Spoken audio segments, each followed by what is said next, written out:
Hey, my name is Rowan Cade, and 3 months ago, I watched my life die on a grainy black and white screen. I was standing in a dark exam room, my hand on my wife's shoulder, already building a crib in my head, already seeing our son holding his baby sister on the back deck. Then the doctor frowned, measured again, and asked me where I'd been in January. I build houses for a living? I read numbers and lines for a living. So when he said the baby was 3 weeks older than it could possibly be, I didn't need a DNA test. I just felt something inside me crack.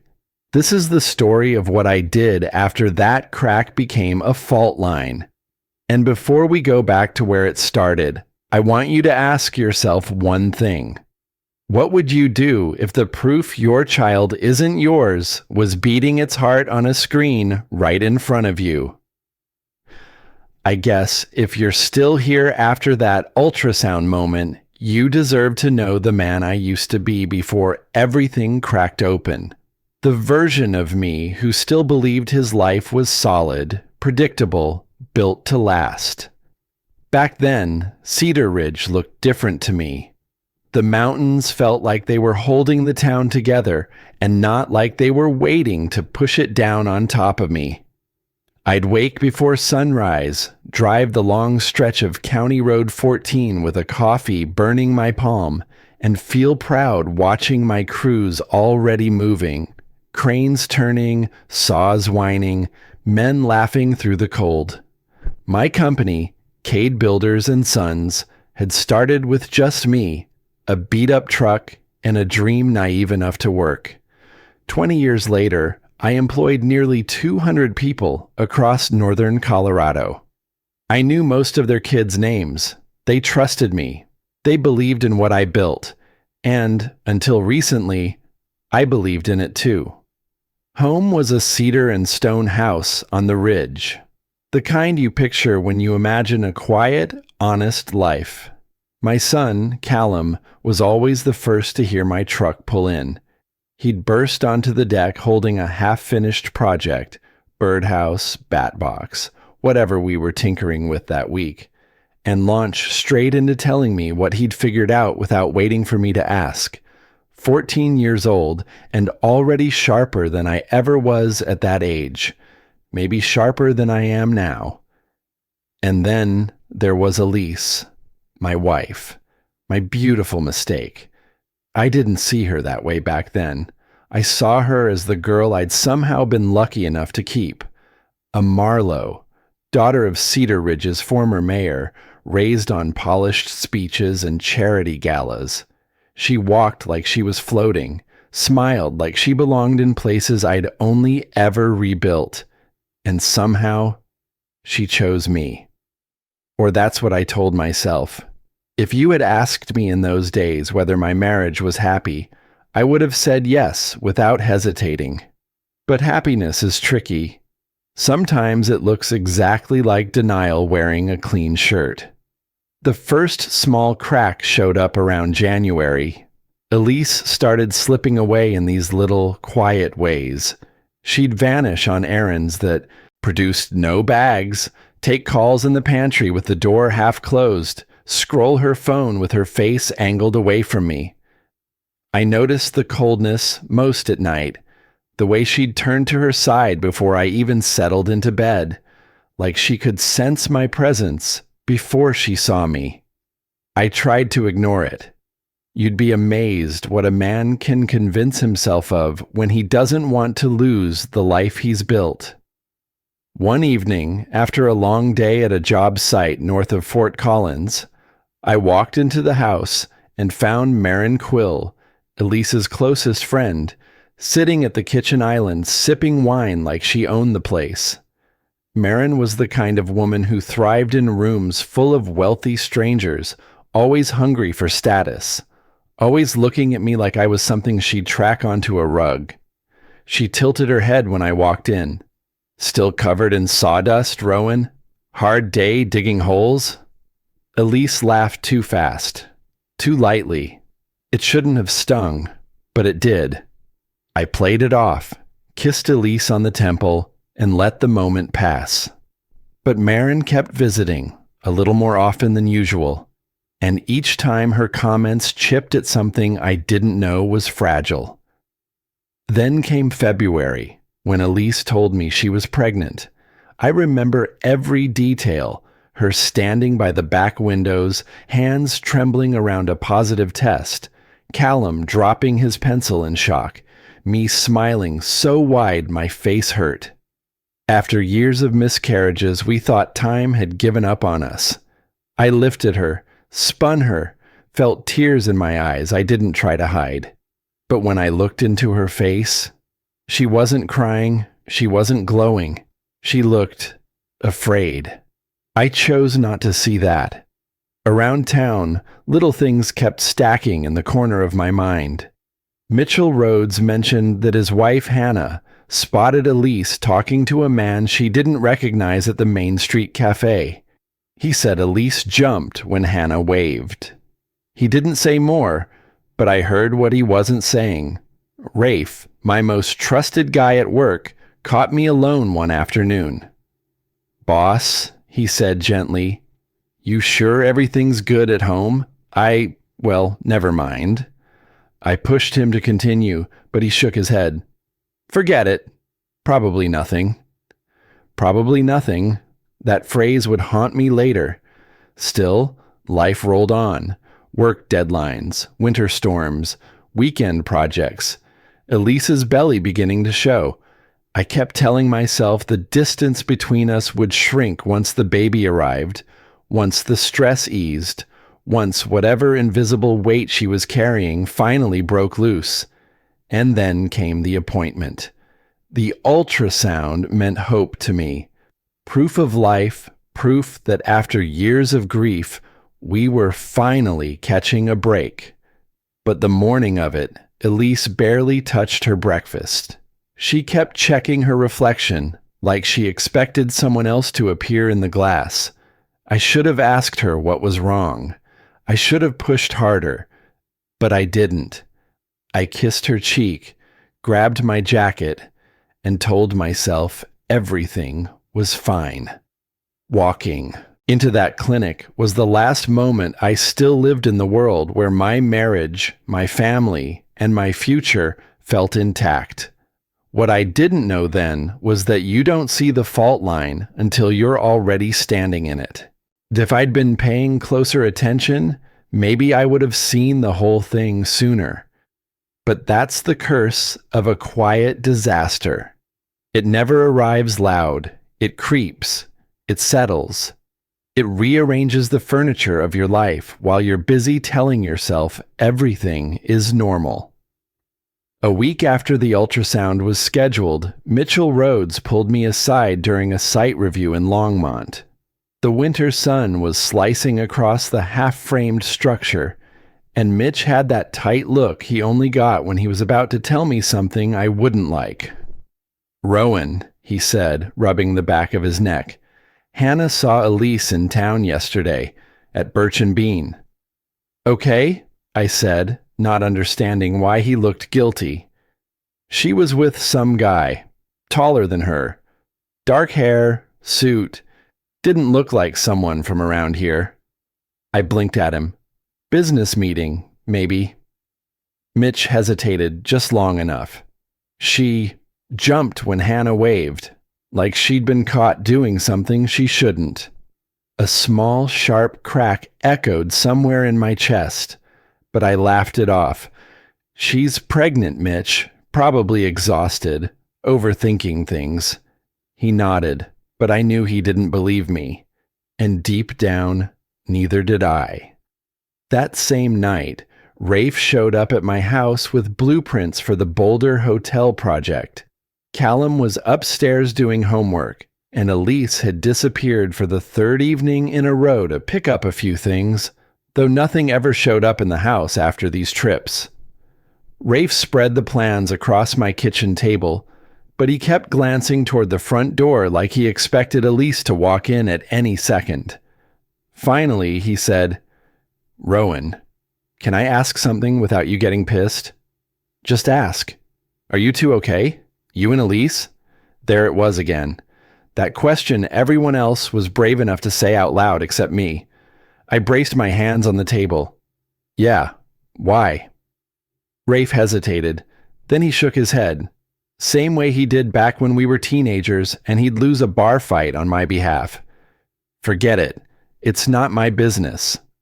The thing is, when a man like Rafe, loyal, salt of the earth, sees everything, gets nervous about your wife, you feel it in your spine. But I told him I appreciated the concern, folded up the blueprints, and walked him out. Because I wasn't ready. Not yet. 3 days later, Elise and I attended a charity gala in Fort Collins. The kind of event where Elise felt alive, and I felt like I was wearing someone else's skin. The ballroom smelled like perfume, polished wood, and money. Elise glided through it all, greeting people who adored her for her last name, her smile, her effortless grace. I followed like a man trailing his own wife through a life he didn't fit into. Halfway through the evening, I caught her staring at someone across the room, a man, dark hair, silver watch, suit tailored like it belonged to someone with a penthouse, not a home on a ridge. She looked away too fast when she realized I'd noticed. "Who's that?" I asked, keeping my voice low. "No one," she said with a smile that didn't reach her eyes. "Just someone from Denver. You wouldn't know him." I nodded, but something in me curled inward. Not jealousy. Not yet. Just distance. The kind you can feel forming like frost between two people who used to reach for each other without thinking. Later that night, while Elise stood in the hallway adjusting a diamond earring she hadn't worn in years, I caught her reflection in the mirror. The way she checked her hair, her lips, her posture. It looked like she was preparing for someone else's eyes, not mine. "Are you okay?" I asked. She blinked, startled. "What do you mean?" "You seem distracted." "I'm pregnant, Rowan. My hormones are everywhere. Please don't start analyzing every look on my face." She wasn't wrong, but she wasn't honest either. The days leading up to the ultrasound appointment passed like slow-moving weather, silent, heavy, waiting to break. Elise was out more often than she was home. Her phone lived face down on counters. She avoided conversations about baby names, nursery colors, anything that felt real. One night I woke up to find the other side of the bed cold. Not empty, just cold. Like she'd been lying far away from me, hugging the edge. I stared at the ceiling for an hour, wondering when distance had become the new normal. The morning of the appointment, Elise barely touched her toast. She checked her reflection in every surface she passed. The microwave door, the oven glass, even the window over the sink. "You ready?" I asked as gently as I could. She nodded, but it was the kind of nod people give when they're trying not to fall apart. I tried to tell myself she was just anxious. Pregnancy after loss can twist someone up inside, but deep in my gut, something else whispered a colder explanation. The drive to Dr. Harwood's clinic was painfully quiet. Callum was at school, oblivious, painting cartoon clouds on the nursery wall. Elise stared out the window like she was watching the world she knew slip further and further away. And me? I gripped the wheel so tightly, my knuckles throbbed.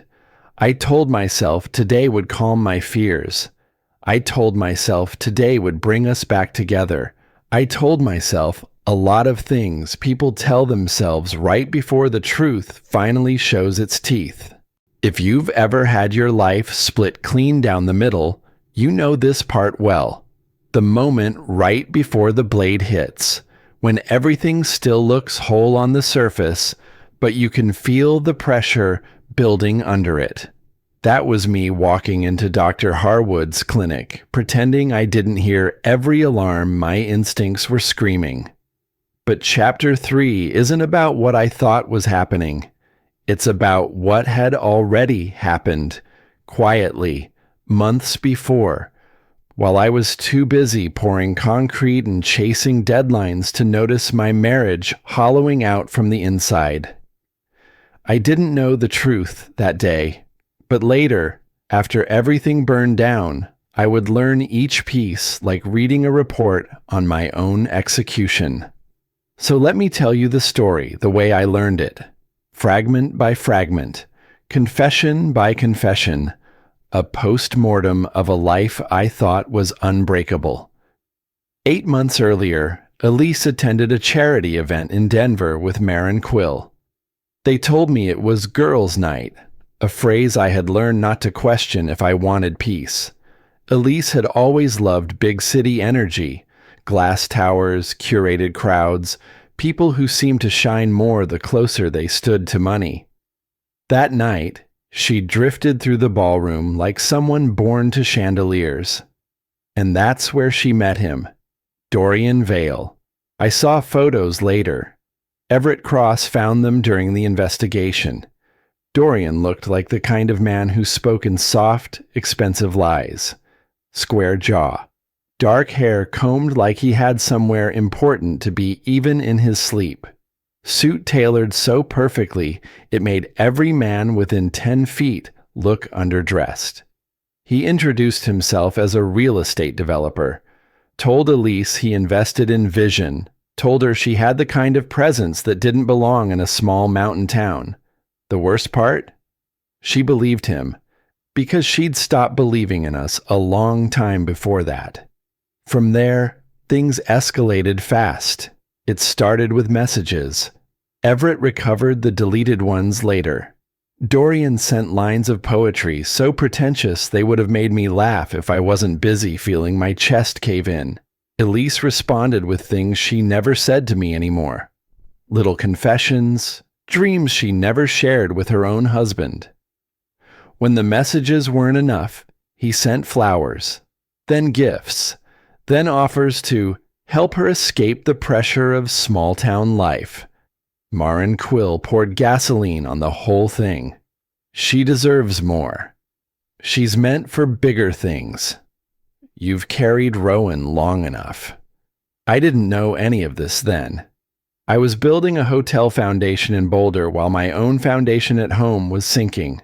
Their first meeting at the Grand View Lodge happened in early spring, a rented suite overlooking the mountains, 40 minutes outside Cedar Ridge, close enough for convenience, far enough to avoid being seen.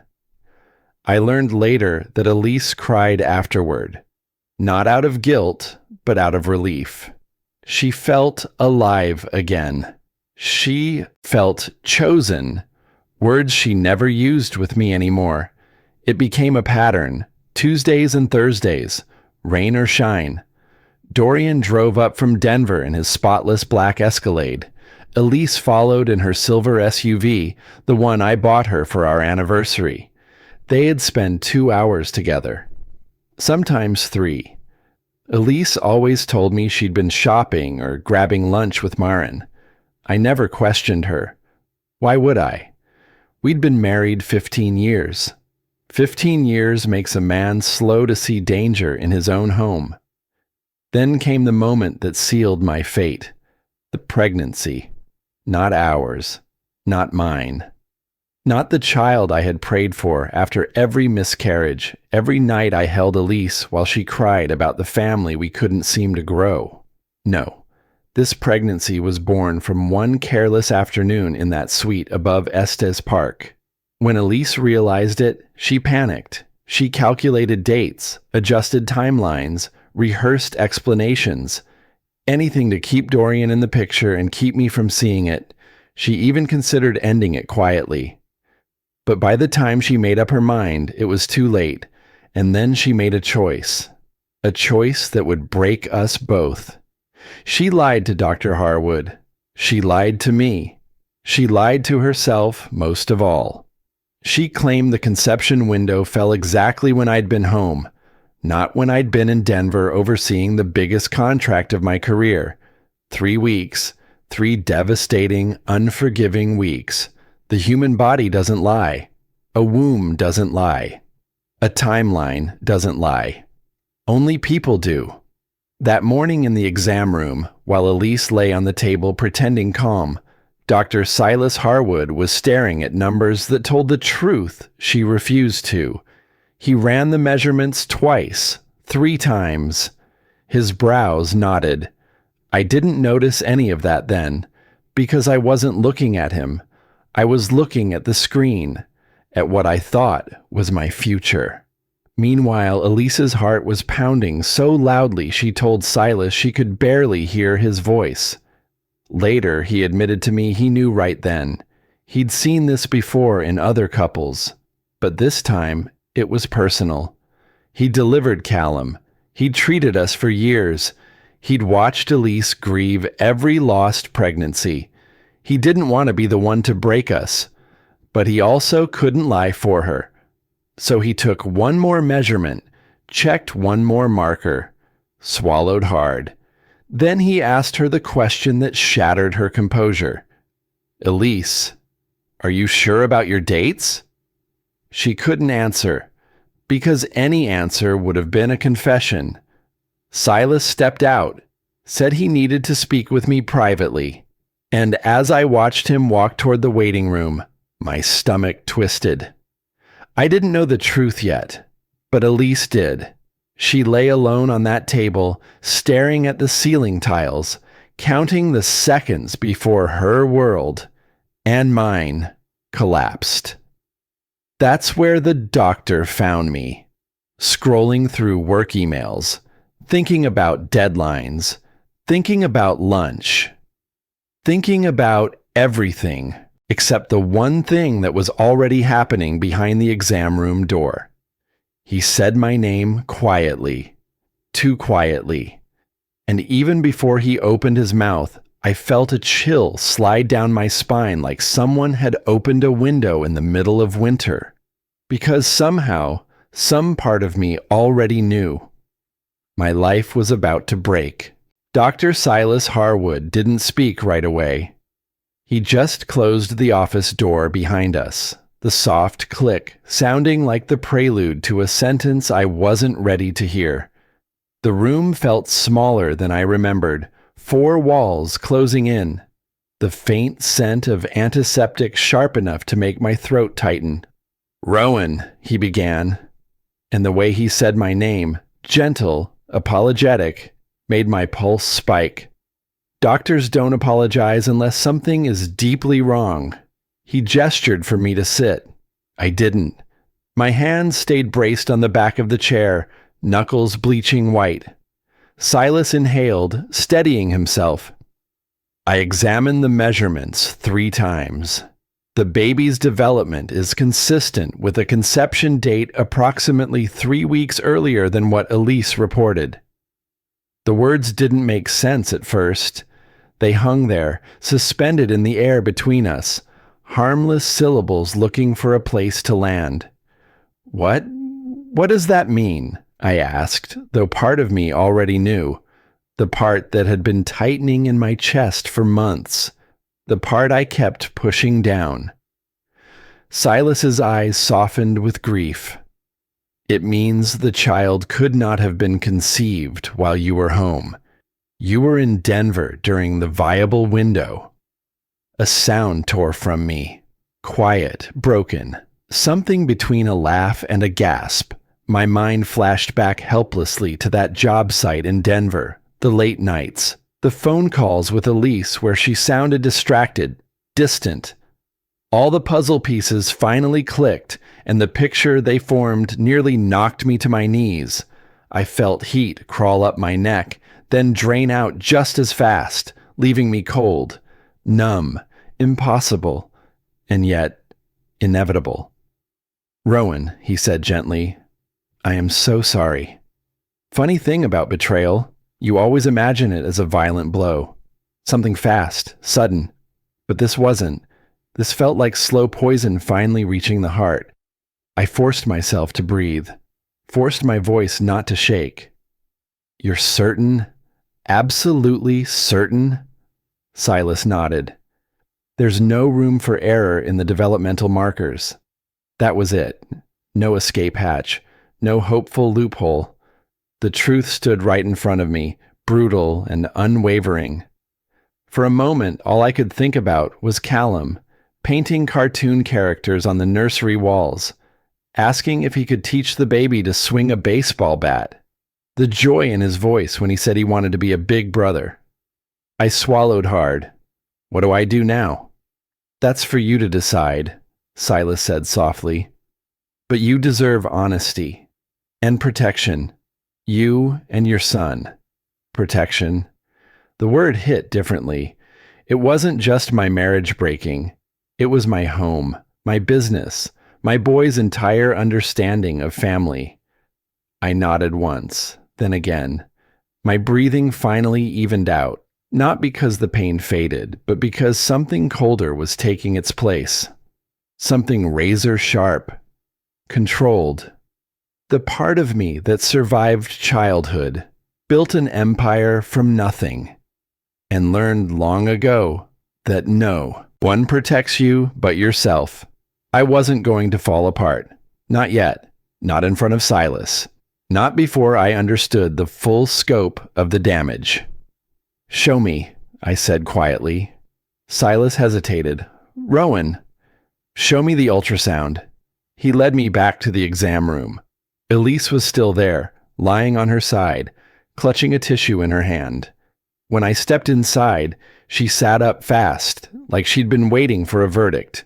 Her eyes, once the safest place I knew, were hollow with fear. Silas angled the monitor toward me.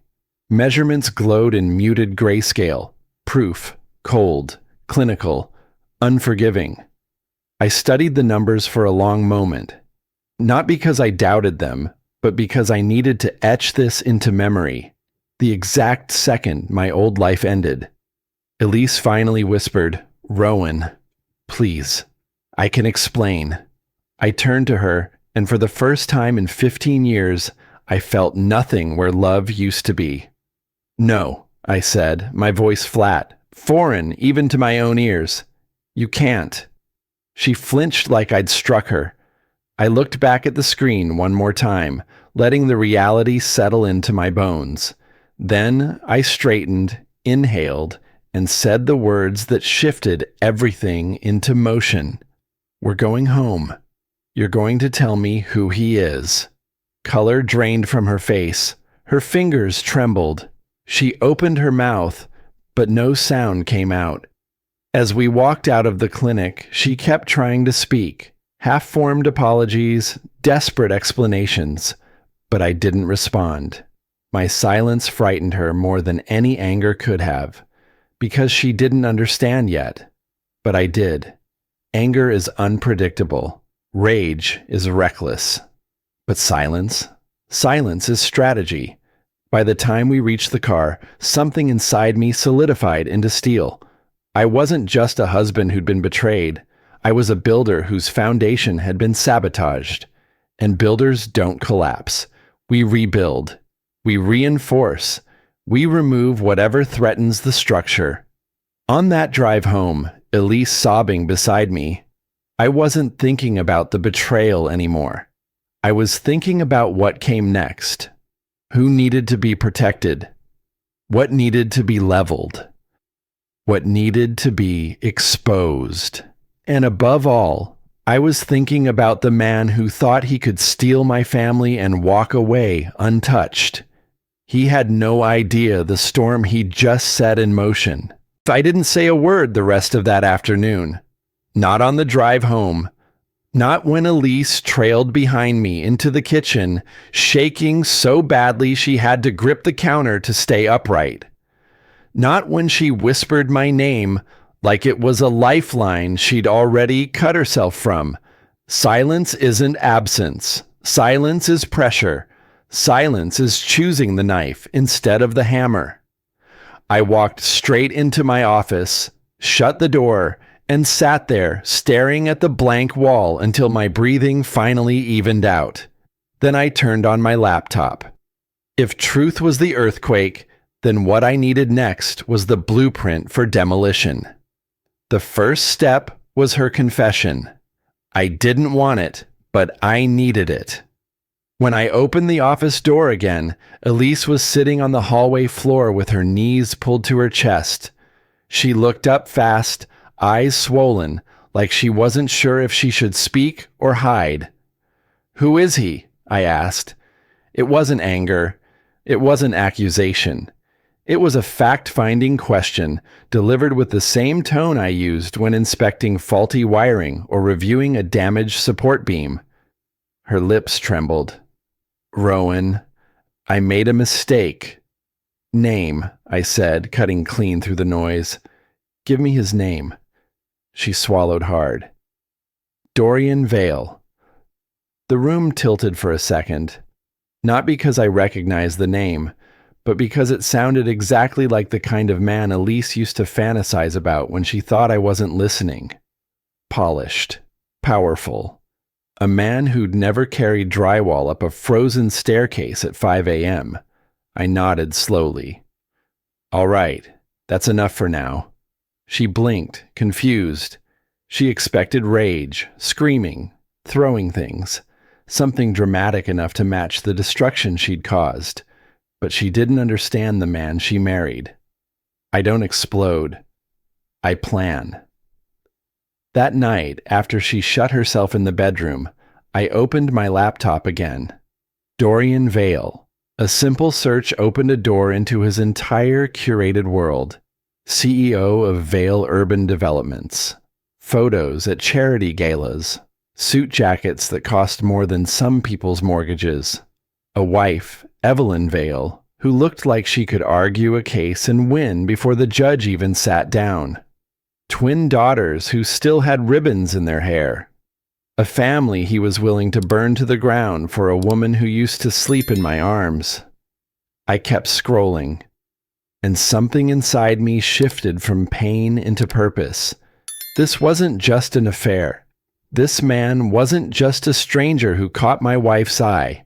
He was a developer, someone who built things the way I did, except he cut corners and greased palms instead of doing honest work. That made him sloppy, and sloppy men always leave a trail. I picked up the phone.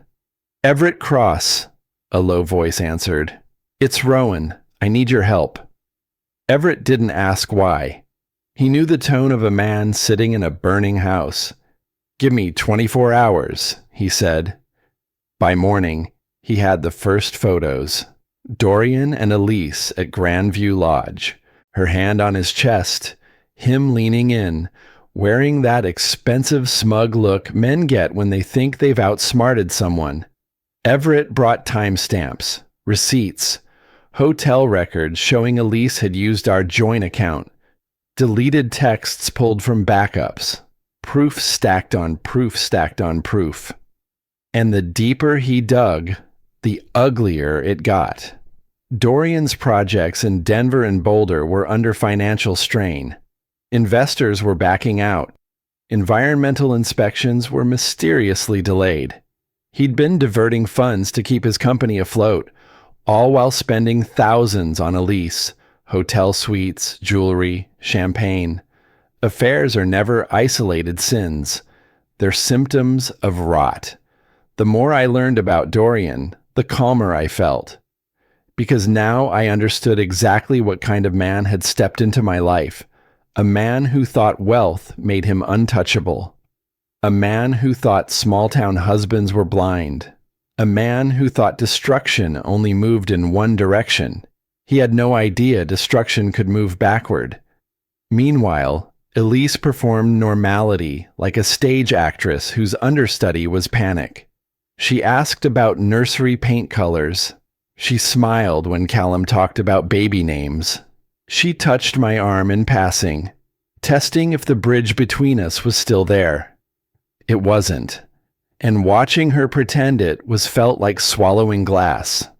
Worst of all, she genuinely believed I still knew nothing, that the ultrasound had rattled me, but not enough to unravel her lies. That hurt more than the betrayal itself. Not the sex, not the timeline, not the pregnancy. It was the arrogance of it, the belief that I wouldn't want to know the truth, that I wouldn't go looking. She didn't marry a fool, but she counted on me acting like one. On Friday evening, Everett dropped the final bomb into my lap. "Rowan," he said, sliding a folder across my desk. "Vale's planning to leave his wife. He put a deposit on a luxury penthouse in Denver. Move-in date 10 weeks from now. That's your wife's escape plan." I stared at the glossy photo of the building, of the balcony where Elise probably pictured herself standing with her new life, her new man, her new child. My jaw tightened so hard it clicked. "They think," Everett continued, "she'll file for divorce right after the baby's born. High asset case. She takes half. He moves her into the penthouse. They start fresh." Half. She wanted half of everything I spent 20 years bleeding for. To give to a man who'd never lifted anything heavier than a pen. I closed the file calmly, even though my blood wasn't calm at all. "So that's the plan," I said quietly. Everett watched me carefully. "What's yours?" I looked out the office window at the mountains, dark silhouettes against the fading sky. "My plan," I said, "is to make sure theirs fails before it even begins." And for the first time since the ultrasound, something like strength returned to my chest. Because now I wasn't just dealing with betrayal, I was preparing for war. War doesn't begin with a shout, it begins with a handshake. At least mine did. 10 days after the ultrasound, I walked into the Cedar Ridge Country Club wearing the calmest face I'd ever faked. The place smelled like polished wood, old money, and quiet judgment. The perfect setting to meet the man who'd been sleeping with my wife, Dorian Vale. He arrived late, stepping out of his black BMW like he expected photographers. His suit probably cost more than my truck. He smiled wide, too wide, when he saw me. "Rowan Cade," he said, gripping my hand with a softness that told me he'd never held a tool heavier than a Mont Blanc pen. "I've heard great things about your company." I held his gaze and smiled back like I didn't already have the photos, the receipts, the timestamps proving he'd spent more nights with my wife in the last 8 months than I had. "Same here," I lied. "I'm always interested in collaborating with ambitious developers." He lit up at the word ambitious. Men like him feed on it. We sat down, he talked and talked and talked. Real visionary types always do. They can't resist the sound of their own brilliance. I asked about his projects, leaning in like I was impressed, while my phone, hidden in my jacket pocket, recorded every word. "You have to be creative with regulations," he said with a conspiratorial wink.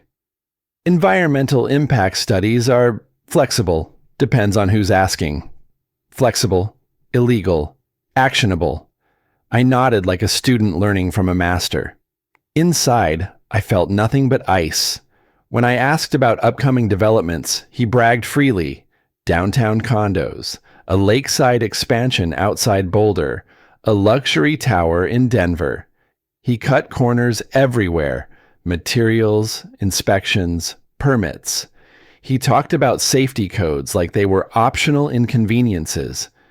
It was astonishing how easily a man would confess crimes when he thought he had the room under his spell.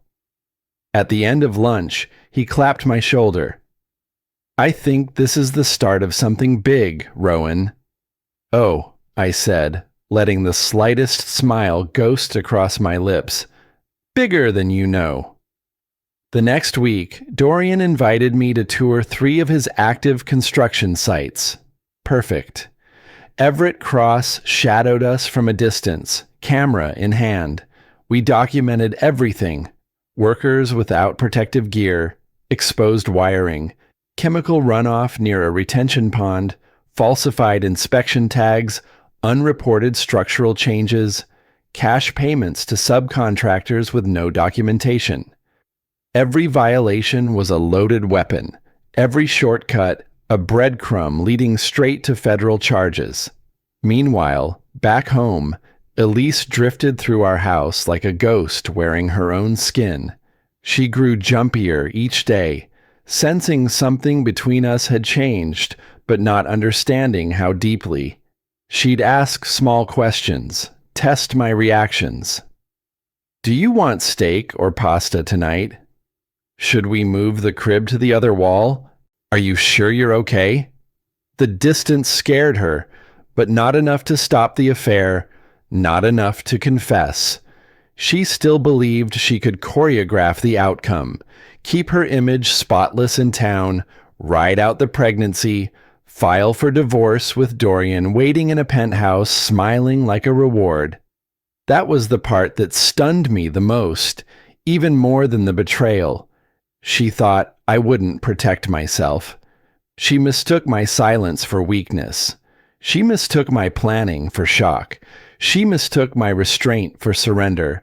She was wrong. While I gathered evidence against Dorian, I moved just as strategically on the home front. My attorney, Nolan Mercer, met me in his Denver office after hours. He's the kind of lawyer who stays calm during earthquakes and divorces, usually the same thing. "Nolan," I said, "I need to restructure the company, shield everything. Personal assets, business assets, Callum's college fund, all of it." His eyebrows lifted. "I assume this has to do with Elise's situation." "She's planning to take half," I said flatly. "Help me make sure she doesn't get a dime she hasn't earned." Nolan didn't ask questions. He drafted trusts, shifted ownership percentages, rerouted financial protections, and locked down everything Elise might target. By the time we were done, Elise couldn't access so much as a stapler from my office without my permission. It wasn't spite, it was survival, and it was necessary. My days became split between two roles: the calm, reliable contractor everyone in Cedar Ridge admired, and the man quietly preparing to dismantle two people's lives from the inside out. Mitchell Rhodes handled the company flawlessly while I managed my stress leave. Rafe kept the crews in line and pretended not to notice the storm building behind my eyes. But he knew. Rafe always knew.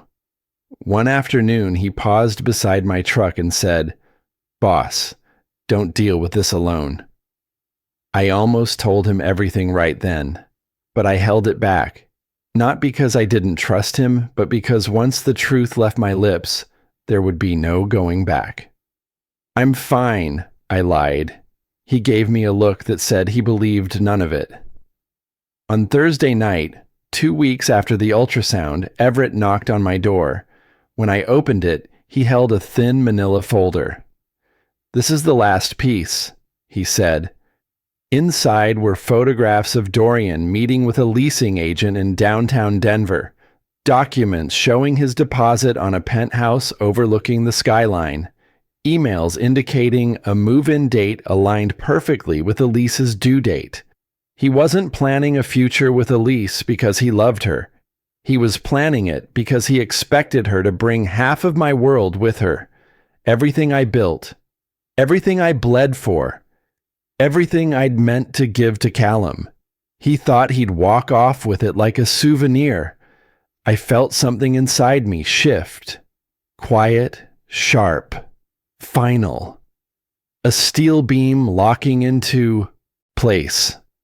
I closed the folder slowly, deliberately. "They're planning a new life together," Everett said. "No," I answered. "They were. Because dawn was coming, and with it, the day I stopped collecting evidence and started using it." Monday dawned warm for October, the kind of deceptive warmth Colorado gives you right before winter snaps its jaws shut. I woke long before sunrise, sitting on the edge of my bed while the house slept. The man I used to be, the trusting husband, the patient builder, felt like a ghost wearing my skin. Today wasn't about grief anymore. Today was execution. I stepped into my office, closed the door quietly so I wouldn't wake Callum, and made my first call at 7:03 a.m. EPA Region 8, Enforcement Division, a woman answered. I laid out every violation I had documented from Vale Urban sites. Chemical runoff, unreported structural alterations, false safety logs, illegal disposal. I uploaded the photos, videos, timestamps, and recordings Everett and I collected. A complete, airtight dossier. When I hung up, I felt nothing. The second call was to the IRS Criminal Investigation Division. I detailed the misreported income streams, cash bribes to subcontractors, shell invoices, and discrepancies in payroll. Evidence pulled directly from Dorian's loose tongue and reckless bookkeeping. They asked me to forward everything. I did. The third call required something I didn't have for the first two: emotional restraint. I dialed the number Everett had obtained. Evelyn Vale, wife of the man who ruined my marriage, mother of his daughters, an attorney with a reputation for precision. She answered on the third ring. "This is Evelyn." "Mrs. Vale," I said quietly, "my name is Rowan Cade. I have information about your husband that you need to see in person." Silence on the line. Sharpened silence. "What kind of information?" "Affair evidence, financial misconduct, documentation that affects both your marriage and your legal security." Another pause, shorter this time, controlled. "Where?" "We met at a coffee shop near her office in Denver. She arrived in a gray suit, hair pinned back, face composed but pale. I slid the folder across the table. She flipped through it slowly, eyes scanning each page with a lawyer's precision and a wife's breaking heart. Photos of Dorian with Elise, hotel receipts, transfer records, surveillance notes, the ultrasound timeline. She laid her palm flat on the table, grounding herself. "You've built a complete case," she murmured. "That was the intention." Her eyes lifted to mine, cold, sharp, calculating. The kind of look only a woman betrayed can wield without blinking. "You said you don't want revenge," she said. "So what do you want?" "Protection," I answered. "For my son, and for the life I built." She nodded once. "In that case, you'll want me to file first." For the next hour, we coordinated like two generals drafting a battle plan.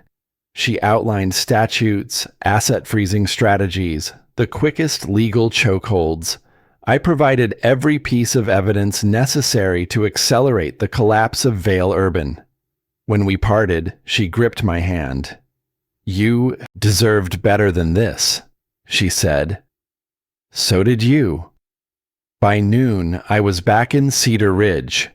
Elise was in the kitchen when I walked in, humming nervously as she sliced fruit she wasn't eating. She looked up, startled like a deer hearing a branch snap. "You're home early," she said, forcing brightness into her voice. "Productive morning," I replied, placing my briefcase on the counter. "We need to talk." Her hands froze. The knife clattered onto the cutting board. "Rowan, what's going on?" I opened the briefcase and laid every piece of evidence onto the table. Photographs, records, ultrasound copies, transcripts. Her knees buckled. She grabbed the counter to keep from falling. "Rowan, I can explain." "No." My voice wasn't loud. It didn't need to be. "You can't explain away 8 months of lying. You can't explain hotel suites, timelines, secret accounts, or the fact that the baby you're carrying isn't mine." She covered her mouth, shaking violently. "I was going to tell you." "You had 8 months to tell me," I cut in. "But you didn't. You weren't just having an affair, Elise. You were planning a new life. With him, using half of everything I built." Her crying stopped suddenly, like shock had frozen her tears midstream. What? What do you mean? Dorian is facing federal charges as we speak, I said flatly. Environmental violations, tax fraud, embezzlement. Your future penthouse is gone. Your safety net is gone. Your fantasy life? Gone. Her phone buzzed then. A message from Dorian. Emergency. Need to talk. Everything is falling apart. The moment she read it, when her face collapsed under the weight of reality, I felt the first calm breath I'd taken in weeks. You did this? She whispered. I protected my family, I said. Something you stopped doing a long time ago. She covered her stomach with both hands, not protectively, but like she finally realized the child inside her came with consequences she could no longer escape. Rowan, please, what happens now? You pack your things. She blinked.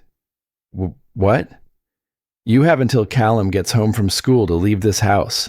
After that, all communication goes through attorneys. Her sobbing turned panicked, desperate. What about our family? This isn't our family anymore, I said quietly. You made sure of that. And that child isn't mine, Elise. You know it. I know it. And now the world knows it. She reached for me, but I stepped back. The air between us felt like scorched earth. I'm sorry, she whispered. I'm sorry too, I said. Just not for the same reasons. I walked into my office and closed the door behind me. For the first time since the ultrasound, I felt peace. Not joy, not vindication, just the quiet relief that comes when truth finally replaces delusion. Phase 3 was done. The reckoning had begun. And outside, somewhere in Denver, the man who tried to steal my life was learning that I don't lose wars. Not ones I didn't start, and definitely not ones I finish. 3 months passed like snowmelt sliding down the mountain, quiet at first, then unstoppable. By winter, Cedar Ridge had absorbed the shock of what happened to my marriage, the same way it absorbed avalanches and wildfire seasons. Life here doesn't pause for tragedy. It folds it in, moves forward, and leaves you to decide whether you'll stand back up or stay buried. I chose to stand. Elise moved out the night I confronted her. She rented a small apartment on the north side of town, the kind with thin walls and parking lot lights that never fully turn off. Her parents cut her off. Maren kept her distance. Even the people who once praised her at charity galas couldn't look her in the eye. When her daughter, Cora, was born in December, the nurses told me Elise cried through the entire delivery, not from physical pain, from knowing she'd be holding that baby alone. She sent me a text the day after. She's beautiful, Rowan. I'm sorry. For everything.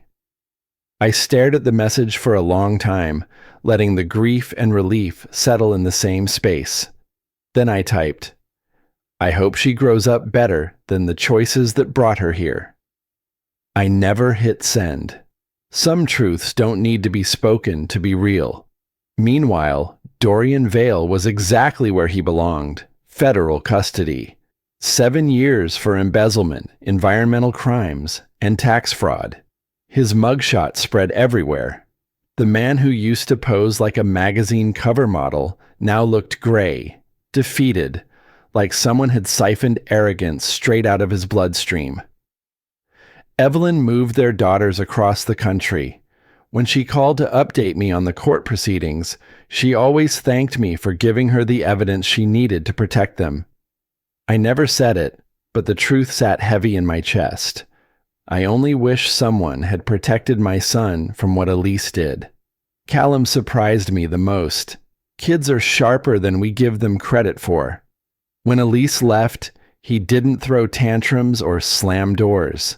He just grew quiet for a few days, the kind of quiet that hurts more than yelling ever could. One night, After we'd finished installing new shelves in his room, he asked, "Dad, was any of it real? What she said? What she felt?" I sat on the floor beside him, the wood shaving still on my jeans. "Yeah," I answered. "Some of it was. But sometimes people break their own good parts trying to chase something that never existed." He nodded slowly, absorbing it. Not forgiving, just understanding. We made a promise then, unspoken but solid. We would rebuild together, brick by brick. My business didn't just survive, it grew. 2 major contracts landed on my desk before the end of the year. Clients said they admired how I handled my personal disaster, quietly, cleanly, without drama. Funny how people romanticize control when they've never had to practice it through heartbreak. I restructured Cade Construction with Nolan's help, built new teams, expanded into neighboring states. Work didn't erase the pain, but it gave it boundaries. Strangely enough, Elise began changing. Not toward me, toward herself, the apartment, the grocery store job, the long nights with a newborn. It stripped the entitlement from her.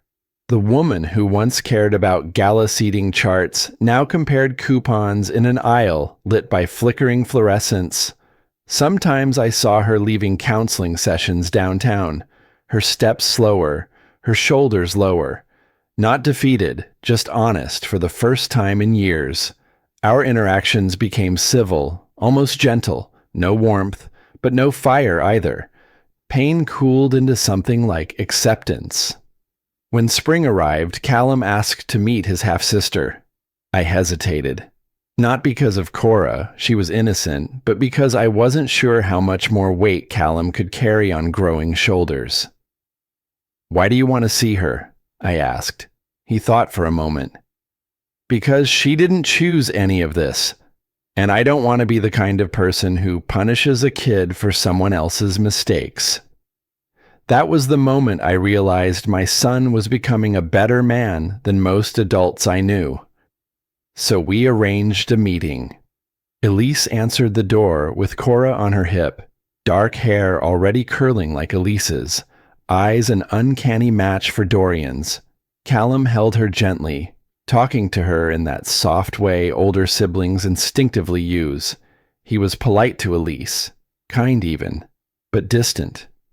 Afterward, in the truck, he stared out the window and said, "I don't hate her, Dad, but she's not my family the same way you are." My throat tightened. That's enough, more than enough. By early summer, life felt settled, not repaired, not replaced, but steady, authentic, mine. And it was around then that Pearl Downing stepped into my orbit, a widow who moved to Cedar Ridge after losing her husband to cancer. She wasn't flashy or dramatic. She didn't lean into my pain or try to fix it. She just understood it without asking for the details. Our conversations were slow, natural, unforced. The first time she laughed at something I said, really laughed, I felt something I hadn't felt in almost a year. Not hope, not attraction, room. Space inside me where new life could grow. Callum liked her immediately. "She doesn't act weird around you," he said. "She acts like you're you." He was right. Pearl didn't want a fantasy version of me. She wanted the man standing there, scars, history, and all. One evening, I stood on the deck Callum and I rebuilt together, watching him practice baseball in the yard. The air smelled like pine and grass and early summer. The mountains glowed purple in the fading light. For the first time since my world cracked open in that ultrasound room, I felt content with the life I actually had, not the one I'd once imagined. The betrayal had destroyed me. Yes, but it also freed me. What I lost was a lie. What remained and what grew was real. And as the sun dipped, behind the ridge, I realized something I never would have believed months ago. Sometimes the truth doesn't just set you free. Sometimes it rebuilds you. 2 years after the ultrasound that cracked my world open, Cedar Ridge had turned my story into a quiet legend. People didn't whisper about it anymore. They referenced it like a caution sign at a sharp bend in the road, something you glanced at not out of curiosity but out of respect for what could happen when truth finally forces its way into the light. By then, the wreckage had settled. The ground beneath me had hardened. The man I'd become was nothing like the one who walked into Dr. Harwood's office 2 years earlier. The consequences of everyone's choices matured like fruit left too long on the branch. Some rotted, some ripened, some became seeds for something new. Dorian Vale remained in federal prison with 5 years left on his sentence. Evelyn updated me occasionally. He'd become a model inmate, attending financial responsibility programs, working in the prison library, trying to appear like a man reborn. Maybe he was. Maybe he wasn't. Either way, his freedom wasn't my concern anymore. The only thing that mattered was that he could no longer take anything from me or my son. His daughters were thriving on the East Coast, far from the shadow of his mistakes. When Evelyn sent a holiday card, I saw 2 smiling girls who looked free in a way they hadn't before. That was enough.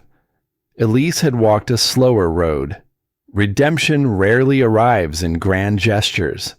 It shows up in grocery store aisles, in early morning bus rides to work, in counseling sessions where you strip yourself down to the truth and try to rebuild. She had become assistant manager at the store. A small title, but it mattered to her. It was hers, earned, not gifted. Cora was 2 now, bright-eyed, curious, quick to laugh.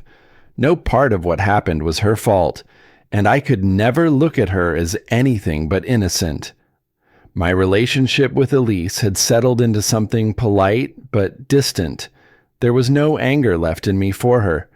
Just a quiet understanding that some people break themselves before they break others.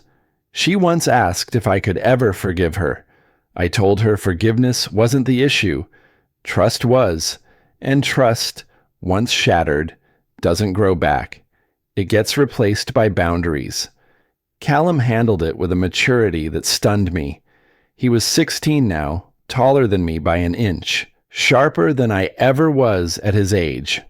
When I asked if he wanted to attend Elise's small graduation ceremony for her business program, he thought for a long moment, then said, "I can respect her trying to be better without pretending we're something we're not." We sat in the back row. Elise spotted us before crossing the stage. Her eyes filled, but she didn't make a scene. When it was over, we left quietly. It wasn't a reunion. It was closure. My own life had expanded in ways I couldn't have predicted. Cade Construction was now operating across multiple states, employing over 400 people. Not because I chased success, but because integrity has a way of attracting the right kind of growth. Clients trusted me more after the scandal, not less. They knew I wouldn't compromise. Not in my work, not in my ethics, not in the truth. Chuck officially became a full partner. His loyalty during my darkest days carved a place for him in my life that no contract could define. His wife Sarah treated Callum like one of her own. Their home became a second home to us both. And Pearl became the unexpected gift that arrived after the storm. She didn't try to rescue me. She didn't try to fill a void. She fit next to me the way a steady foundation fits under a rebuilt frame. Our relationship grew slow, with intention, like 2 people who knew exactly what it cost to rush into anything. Callum approved of her long before I allowed myself to imagine a future with her. Every June, we hosted a barbecue on the deck Callum and I rebuilt after Elise left. The deck had become a symbol of that chapter of our lives, a project born from pain, but finished with purpose. On the 3rd anniversary of the ultrasound, the yard filled with laughter, grilling smoke, clinking bottles, and the comfort of people whose loyalty had survived fire. As the sun dipped behind the ridge, Pearl came to stand beside me. "Any regrets?" she asked gently, her shoulder brushing mine. I thought about it, really thought about it, about the boy I used to be, the husband who trusted too easily, the man who didn't see the cracks forming in his marriage until the foundation caved in. I thought about anger, humiliation, loss, and then I thought about what came after, the rebuilding, the steadiness, the truth that replaced the life I once begged to save. "No," I said, "just lessons." We stood in silence, watching Callum show Chuck's youngest how to swing a bat. The same patient movements my father once used with me. A cycle that survived betrayal. A legacy untouched by lies. The thing about justice is that people expect it to look like revenge. Loud, explosive, devastating. But the justice that shaped my life wasn't violent or dramatic. It was simple. It was quiet. It was truth allowed to do what truth always does, clear out what's rotten so something honest can grow. Elise paid the price for her choices. Dorian paid the price for his.